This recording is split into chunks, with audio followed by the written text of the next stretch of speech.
નમસ્કાર મિત્રો, આપ જોઈ રહ્યા છો સમાચાર મારી કલમ ન્યૂઝ, જ્યાં કલમ બોલે છે અને સત્ય બોલે છે. મિત્રો, વડનગર એટલે એક ઐતિહાસિક અને પૌરાણિક નગરી છે, જ્યાં કહી શકીએ કે વિકાસના કામોને વધુ વેગ મળી રહ્યો છે. પરંતુ ક્યાંય ને ક્યાંય વિકાસની અંદર ખાડા પડી ગયા છે. એ ખાડા આપણે જોઈએ તો ક્યાં પડ્યા છે.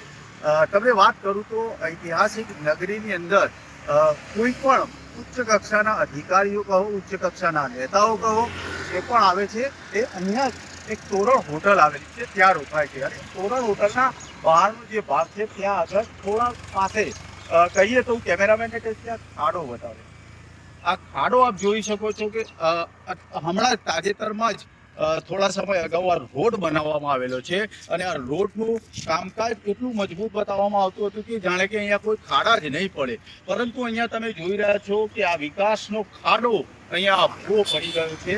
અને આ ભૂવો પડ્યા પછી અકસ્માતનો ભય છે. અકસ્માત એવો પણ બની શકે છે કે અહીંયા એક સાઈડ તરફનો રોડ ચાલુ છે. સ્થાનિકોએ જ્યારે વાત કરીએ તો અહીંયા સ્થાનિકોએ અહીંયા ઝાડને બધું મૂકી દીધેલું છે, જેથી કરીને અહીંયા કોઈ અકસ્માત ન સર્જાય. પરંતુ તંત્ર ક્યારે જાગશે? આ વિકાસની વાતો વચ્ચે આવા પોલ ખુલતા હોય છે. વિકાસમાં ક્યાંય ને ક્યાંય ભ્રષ્ટાચારની દુર્ગંધ આવતી હોય તેવી ચર્ચા પણ વડનગરની અંદર હવે સ્થાનિકોમાં હવે ચર્ચાઈ રહી છે.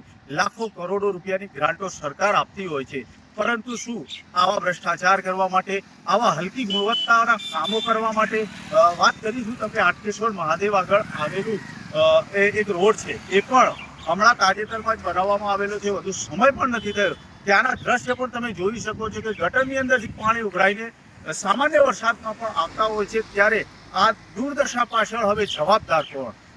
લોકો તો ચર્ચી રહ્યા છે કે અહીંયા જ્યારે તંત્ર જાગતું જ નથી, જાણે કે ઊંઘતું હોય, એવી ચર્ચાઓ અહીંયા જોવા મળતી હોય છે. ત્યારે મીડિયામાં અહેવાલ આવે છે યા તો પછી કોઈ જાણ કરે છે ત્યારે જ લોકો જાગે છે.